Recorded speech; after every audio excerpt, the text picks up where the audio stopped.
جیسے کہ مثال کے طور پر ورزش کے فوائد مندرجہ ذیل ہیں۔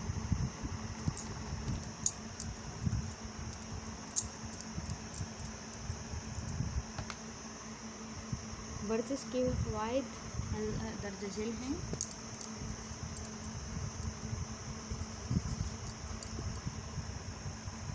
ورزش کے فوائد حسب ذیل ہیں۔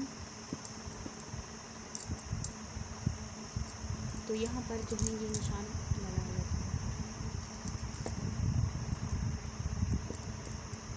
تفصیل کے لیے۔ پھر ہے وقفہ، علامت ہے اس کی یعنی کہ سیمی کالن۔ یہ علامت وہاں استعمال ہوتی ہیں جہاں سختی کی نسبت زیادہ ٹھہرنا چاہیے یا دراصل یہ ایک بڑے جملے میں چھوٹے جملوں کو علیحدہ کرتی ہے۔ مثلاً آج کل دنیا میں نفسا نفسی کا سماع ہے، بیٹا باپ سے بیزار ہے، ہر ایک کا غرض کا بندہ بنا ہوا ہے، نہ خدا کا خوف ہے نہ رسول کی پرواہ، یا ہے جیسا کرو گے ویسا بھرو گے، جیسا بوئے گے ویسا کاٹو گے، جیسا کرو گے ویسا بھرو گے،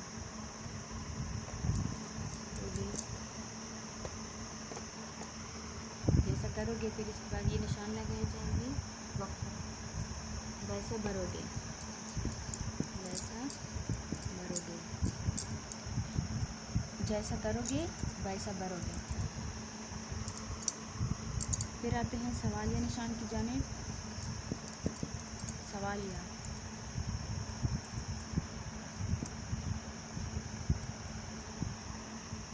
یہ علامت کسی سوال یا لفظ کے جملے کے آخر میں لگائی جاتی ہے۔ مثلاً تم کون ہو، تم کون ہو، یہ سوال پوچھا جا رہا ہے تم کون ہو،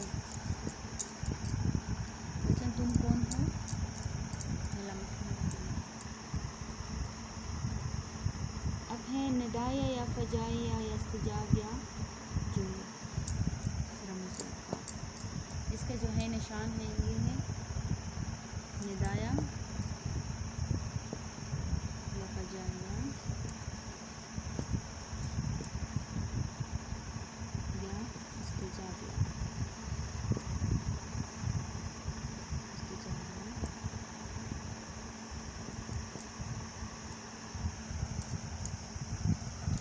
یہ علامت افسوس کے لیے، سوال کرنے کے لیے یعنی کسی کو بلانا ہو، یا حسرت و مسرت کے اظہار کے لیے، یعنی جب ہم کسی جملے کا اظہار کرتے ہیں تو ہم یہ علامت استعمال کرتے ہیں۔ کسی جذبے کا اظہار جب ہم کرتے ہیں، یعنی کہ کسی جذبے کا اظہار جب ہم جملے میں بیان کرتے ہیں تو اس کے لیے یہ علامت استعمال ہوتی ہے، یعنی کہ مثلاً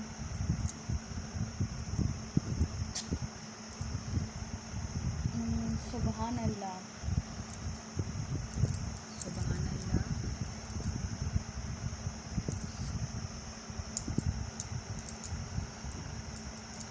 سبحان اللہ، صبح کا وقت بہت خوبصورت ہے، یا شام کا صبح کا وقت بہت حسین ہے، بہت حسین ہے، صبح کا وقت بہت حسین ہے۔ یا کسی خواہش کا اظہار کرنے کے لیے ہم اس علامت کو استعمال کرتے ہیں، کاش میرے والدین زندہ ہوتے۔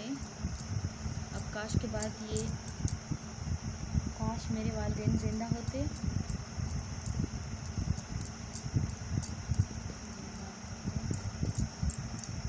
یا کسی چیز کو کسی بات سے منع کرنے کے لیے بھی ہم اس کو استعمال کرتے ہیں، یعنی کہ اظہار تنبیہ کے وقت بھی خبردار جھوٹ بولنا گناہ ہے، خبردار،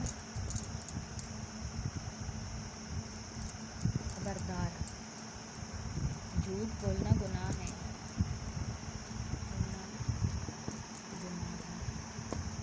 خبردار جھوٹ بولنا گناہ ہے۔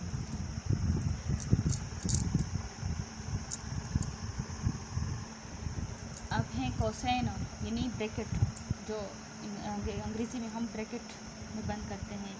یہ علامت کسی عبارت میں لفظ یا جملہ کے دونوں طرف لگائی جاتی ہیں، جس سے وہ لفظ یا جملہ اصل عبارت سے الگ کر دیا جاتا ہے، یعنی کسی جملے سے جو بات ہم نے الگ بیان کرنی ہو اس کو ہم قوسین میں بند کرتے ہیں۔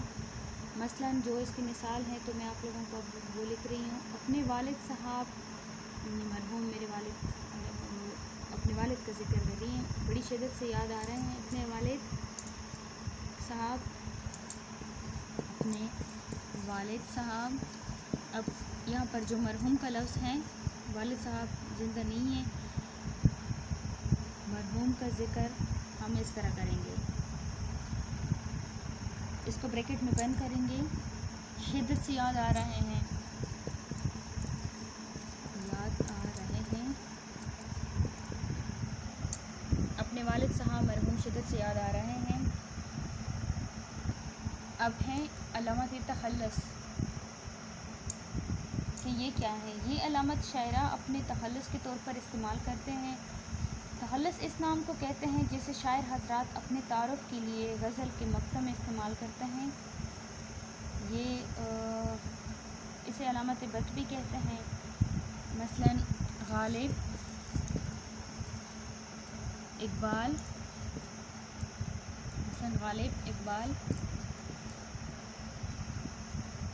فراز، آتش،